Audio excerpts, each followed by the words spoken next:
Today's video was made possible by Masterworks. More on this in a moment.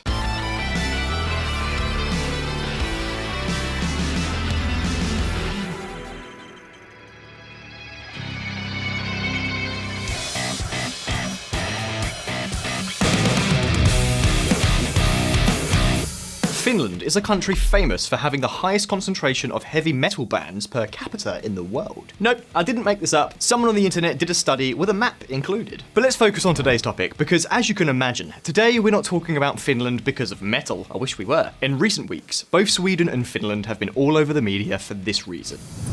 Sweden and Finland to formally submit NATO bids hand in hand. This is a blow to Russia, especially in the case of Finland. In fact, if you don't mind, in this video, we're going to focus more on Finland. The question is, why is Russia bothered? How important are Sweden and Finland to NATO? At the end of the day, we're talking about two countries with small populations. Sweden has just over 10 million people, and Finland just over 5.5 million. Why would it be such a tragedy for Russia if they joined NATO? What problems might these two countries encounter along the way? Can they really join NATO, and what could Russia do to prevent it? Today we're going to answer these questions, but first let's take a look at a bit of history.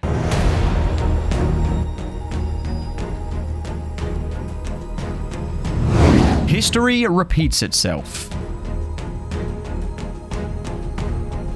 We could say that Ukraine is a case of déjà vu for Finland. These two countries have so many things in common that it seems like the same story with different characters. Like Ukraine, Finland was also part of the Russian Empire. In 1917, they gained independence. However, in 1939, Stalin decided to invade them. Why, you might ask? What reasons did the Russians have to invade the poor Finns? What was the Kremlin's narrative to justify the war against Finland? Well, pay attention to this Soviet propaganda poster. That's right, it's just what it looks like. A Nazi who is carrying a little dog on a leash. The little dog is an allegory for Finland. In fact, I don't know if you can see the text well, but it says, "The fascist's dog barks." Exactly. According to Stalin, Russia had to conquer Finland in order to denazify it. This is how the so-called Winter War broke out, a war that Russia hopes to win in a few weeks. The Soviet Union outnumbered Finland on all fronts. They had more soldiers, better weapons, and more money. However, the Finns put up resistance. They knew the terrain much better and knew how to resist the cold much better than anyone else. Ever since then, Finland still has whole regiments of ski soldiers.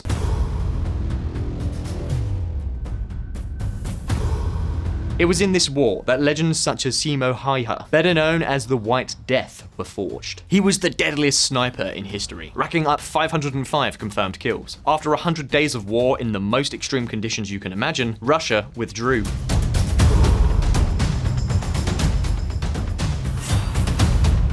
Many of you probably already know this story. What is often not mentioned is that Finland did not win the war. At least it was not a resounding victory. Apart from the human cost and all the war damage, Finland had to pay $300 million to Russia as reparations. To give you an idea, that would be about $5.78 billion in today's dollars. In addition, Russia got a couple of regions in northern Finland and a good part of Karelia. So the question that many of you are probably asking is, was it worth it? Was Finland right to stand up to Russia? Or perhaps it would have been better to surrender the war? The answer could not be more emphatic. Yes, the data speaks for itself.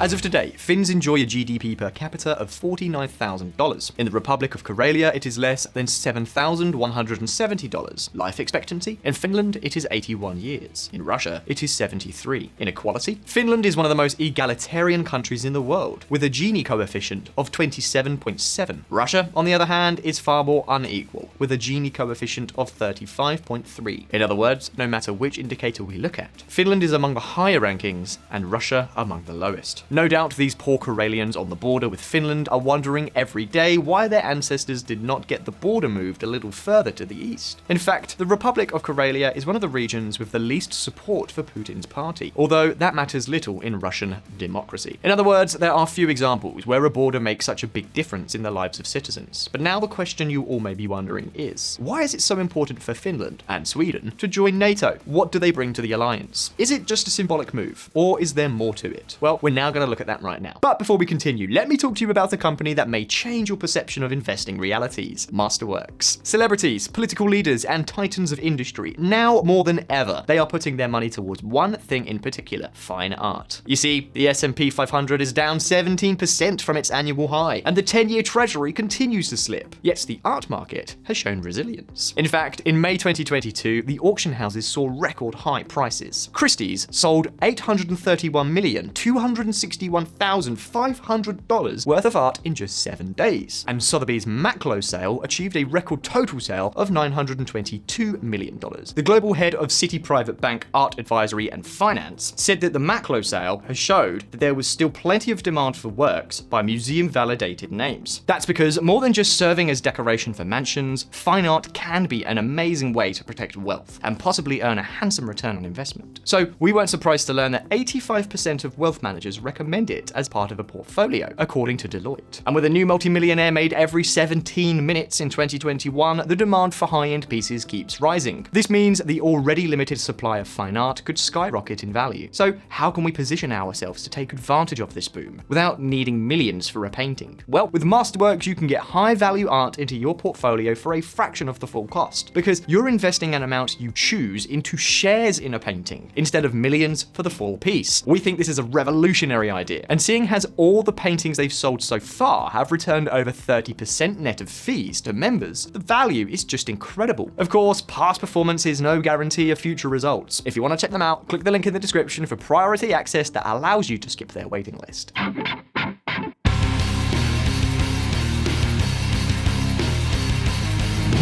You didn't want NATO? Here, have some NATO. Finland and Sweden are two of the most difficult countries in the world to invade. They are two examples of what we would call total security. That is, the whole society is prepared for an invasion, from the military to civilians. To give you an idea, Sweden has more than 65,000 wartime shelters. In fact, in some Swedish regions, it is mandatory for every house to have its own bunker. In Helsinki, the capital of Finland, there are more than 5,500 bunkers. In addition, both Finland and Sweden have well-equipped armies that are perfectly adapted to NATO requirements. But there is something much more important than all of that. The great contribution of Finland and Sweden to NATO is geography. Take a look at this map.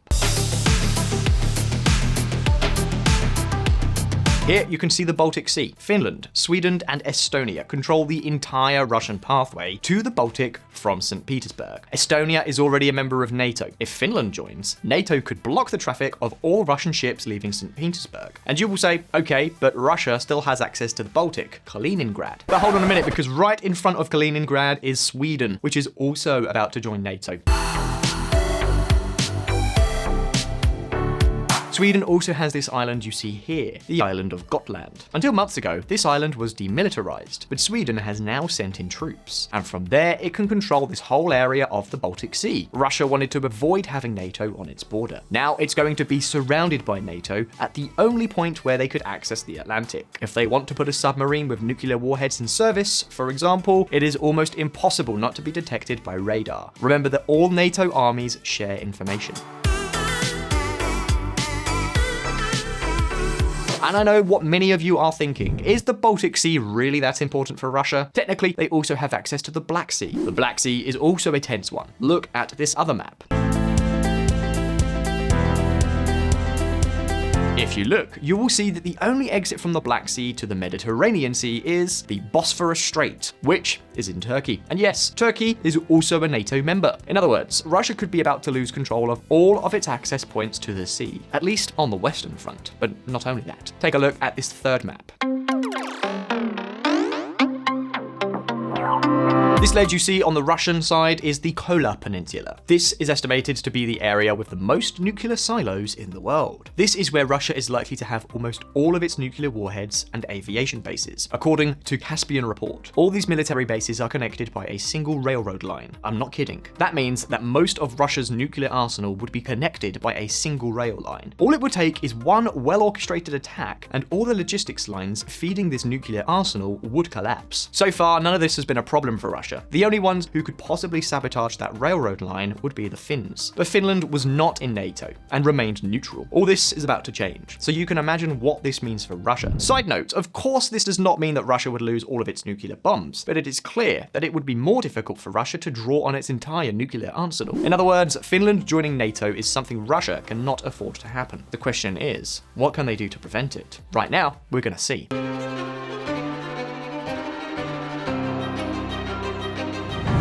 Too late to act.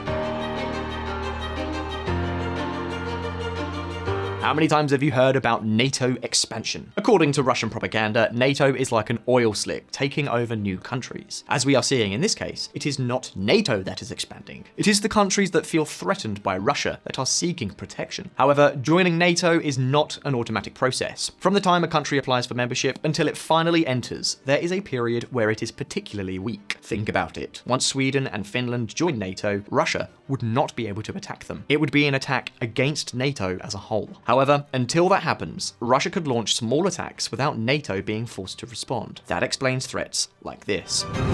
Russia threatens military technical retaliation over Finland's NATO bid. But what could Russia do?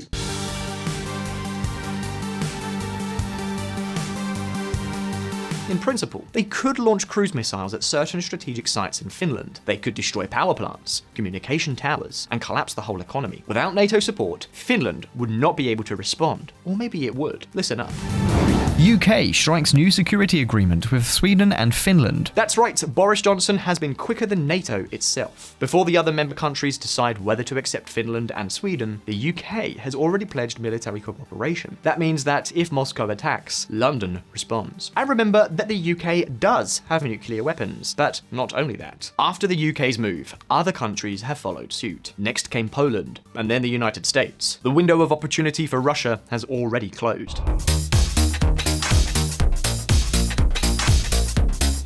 Although Finland and Sweden are not in NATO yet, they already have the support of two nuclear powers. Could Russia attack with economic measures? Of course. The Kremlin has already announced that it is cutting off all gas supplies to Finland, and that is a problem. But from the military point of view, they have fewer and fewer options. And that explains why, days after threatening so many reprisals, Moscow's discourse has changed radically. Listen up.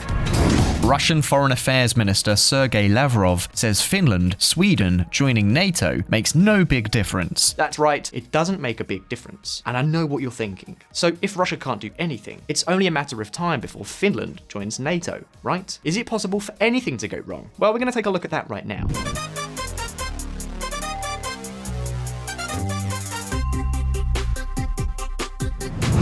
Negotiation time!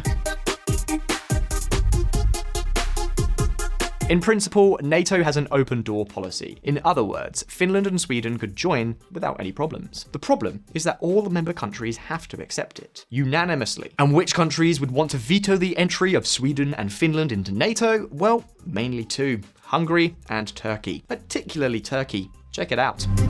Turkey's Erdogan links Sweden-Finland NATO bid to return of terrorists. Those of you who subscribe to our weekly bulletin already know about this. Turkey has been fighting against the Kurdish minority for years. Turkey has several Kurdish organizations on its list of terrorist groups. However, both Sweden and Finland have given political asylum to members of these organizations. Specifically, these two countries have refused to extradite 33 individuals. According to Turkey, this implies collaboration with terrorists, and they are not willing to accept the entry of Sweden and Finland into NATO until they collaborate in their fight against the Kurds. But we're not only talking about Kurds. According to Erdogan, the followers of Fethullah Gulen are also included in the list of terrorist groups. If you remember, Fethullah Gulen is one of Erdogan's political enemies and one of the main alleged instigators of the 2016 coup.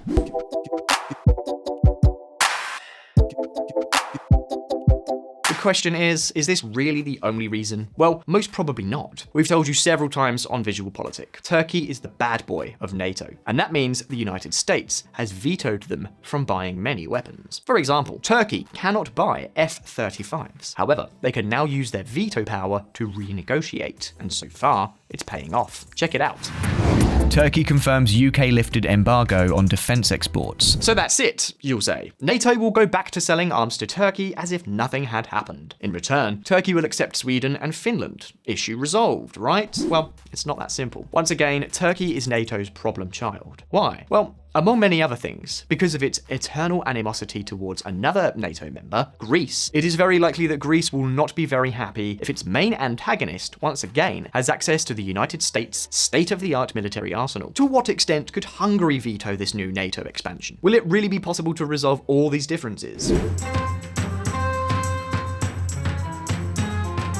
One thing is clear, except for Turkey and Hungary, it seems that all other members are more than ready to accept new members. The question is, how are they going to convince Hungary and Turkey? Are Sweden and Finland really going to end up joining NATO? Is there any way Russia could prevent it? Will we see a massive propaganda campaign to try to convince Europeans that Finland and Sweden are Nazi-dominated countries? Well, you can leave me your answers in the comments. And as always, don't forget that here on VisualPolitik, we release new videos every week. So subscribe to the channel, hit the bell icon so you don't miss any of our updates. And remember that you can also support us on Patreon and you will get access to our bulletin, exclusive content, and merchandising. If you like this video, like it. I'll see you in the next one. All the best, and see you soon.